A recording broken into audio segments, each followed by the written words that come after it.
What makes a ballerina different from a black hole? Why is it so difficult to fall into a black hole? Of course, a ballerina does not indicate a star's demise. A ballerina's event horizon is so little that you can't see it. It's hidden somewhere inside the dancer. The ballerina is vulnerable to light. The ballerina does not appear to be the home of the oddest events in the universe, right? They appear to have at least one thing in common, according to physics. When the dancer begins to spin, she goes through the same physical process as the black hole. The conservation of angular momentum is a simple physics idea that is found everywhere around the cosmos. This conservation law explains why a dancer spins faster with her arms close to her body. However, it also explains why it is so difficult to get sucked into a black hole. Follow me through this video to learn more about black holes and ballerinas.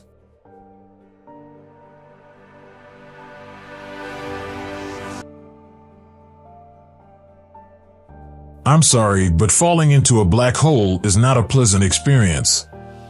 It's actually a lot more difficult than you think.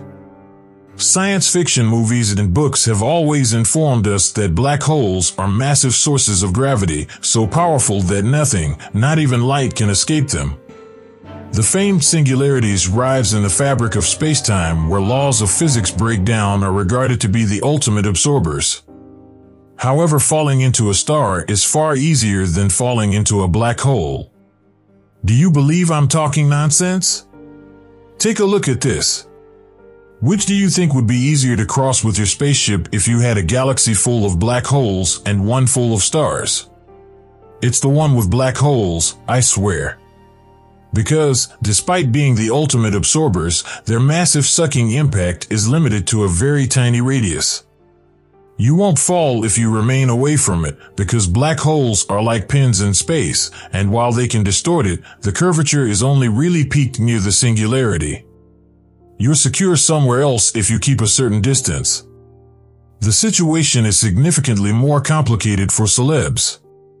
A star's gravitational curvature is significantly more spread out in space because it is spherical. If you happen to come across a galaxy full of stars, be very careful not to enter their gravitational field. This would be more difficult to accomplish because you would have less free space to travel. I believe you understand what I mean. But there's a lot more to it. These strange cosmic holes are extremely difficult to enter. Einstein himself believed that you couldn't go inside them. We don't know if he was correct or incorrect, but we do know that physics does everything it can to keep you from going into a black hole. We've also witnessed material expelled from black holes on occasion. But we'll get to that later. I believe everyone in this room is familiar with the concept of a black hole. Because these atoms have so much mass in such a short space, they are extremely dense. The curvature of space becomes endless. A black hole cannot be avoided. Bolt cannot escape the black hole. Perhaps Elon Musk could come up with some creative ideas, but given what we know so far, not even light can. When you pass a black hole's event horizon, you may say goodbye to the rest of the universe. However, this does not necessarily imply that you will fall into it. Before that happens, you will presumably spend billions of years orbiting the singularity. Of course, the faster you spin, the closer you get to the black hole, but this does not cause you to fall into it. Just as a slide grows steeper and faster the further you travel down it, the black hole accelerates you to relativistic speeds as you go closer to the core. However, in virtually all cases, you will not be nearing the singularity. This is when momentum conservation comes into play. But, in order to fully grasp this concept, we must first discuss the construction of a black hole. An accretion disk normally surrounds the singularity. Scientists know this because they have witnessed it. A flattened, circular, or elliptical shape generated when material falls towards a strong gravitational force, such as a star or a black hole, is known as an accretion disk. Accretion disks can be found around a wide range of astronomical bodies, from microscopic regions of a few thousand kilometers around white dwarfs and neutron stars to protoplanetary disks around extremely young stars. The largest accretion disks, measured in the existence of accretion disks across a wide range of scales and in seemingly disparate sorts of systems, reveals a similar physics behind their development. Because angular momentum is always conserved, any infalling material's tiny rotations are amplified as it compresses inwards towards the star or black hole. This is similar to how spinning ice skaters or ballerinas speed up as they draw their arms inwards. Please allow me to elaborate. Assume you have a collection of things. According to physics, the velocity of those things, also known as momentum, must always be constant. We mean this when we say the momentum must be conserved. Essentially, if a particle with momentum collides with another particle that is stationary and both particles bounce away from each other, the total momentum for the two particles must match the beginning momentum of the first particle.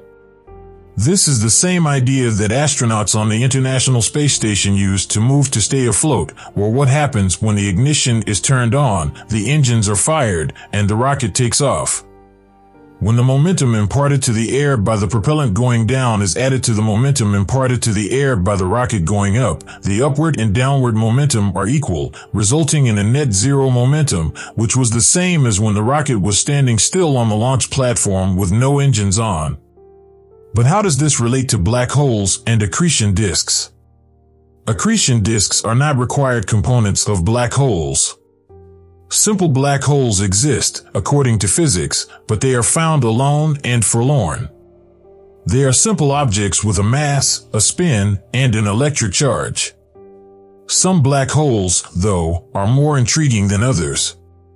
For example, if a star is discovered near a black hole, it may begin to be torn apart by the black hole's gravitational attraction. Over 1 million years, debris from the star begins to spiral around the black hole, being pulled in and forming an accretion disk. This accretion disk may take 100 to 1,000 million years to be totally consumed by the black hole. Before that happens, the matter forms a flat ring around the event horizon of the black hole. And it does not fall in because momentum is conserved. Because the disk is rotating, we're talking about angular momentum here. We'll use a ballerina as an example. The dancer is spinning on a single point with her arms outstretched. What if the ballerina suddenly tucked her arms close to their chest? She will instinctively begin spinning considerably faster. This is because the ballerina's hands have angular motion. The momentum in the hands is flowing at a specific pace when the arms are outstretched, and when the dancer tucks her arms, the momentum is still attempting to maintain that speed, but the hands are traveling down a much shorter path. The ballerina revolves quicker since it is doing so at the same speed. This is a typical textbook example of angular momentum conservation. The beauty of physics is that its results are highly broad, and they can be applied to both the small and large scales of the universe. The material surrounding a black hole is captured in the gravity of the black hole and orbits in the accretion disk. Because angular momentum is always conserved, as the material moves closer to the center, it speeds up, traveling at the same speed on a smaller and smaller orbit, much like the dancer. When matter spirals toward the center of a black hole, this is what occurs.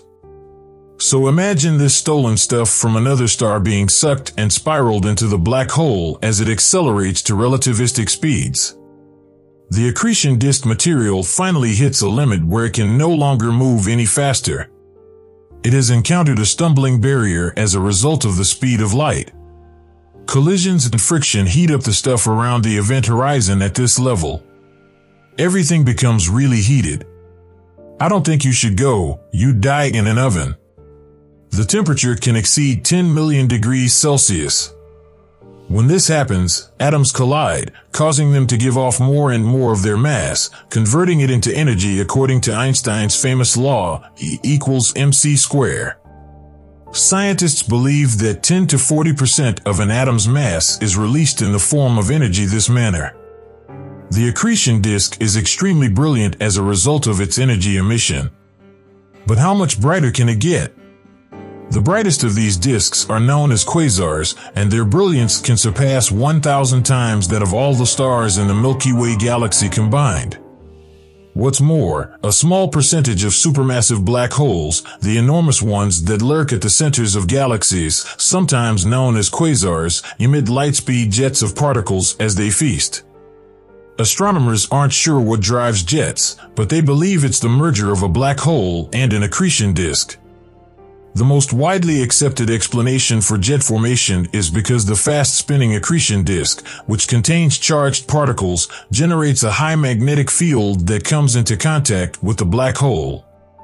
If the black hole is spinning, it tugs on the field, wrapping it into a tight cone at the black hole's rotating poles. This twisted field drives particles away from the black hole as jets, extracting energy from the black hole's rotation in the process. To summarize, scientists believe it is feasible, albeit difficult, to fall into a black hole. But that isn't the only option. It is also possible to avoid falling into them.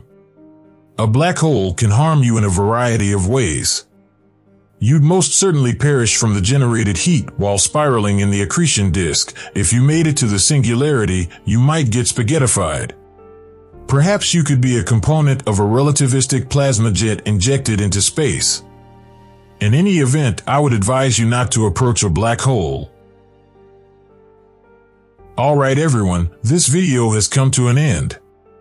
What are your thoughts? Please let us know in the comments, and if you liked the video, please share it, and I'll see you next time on the channel.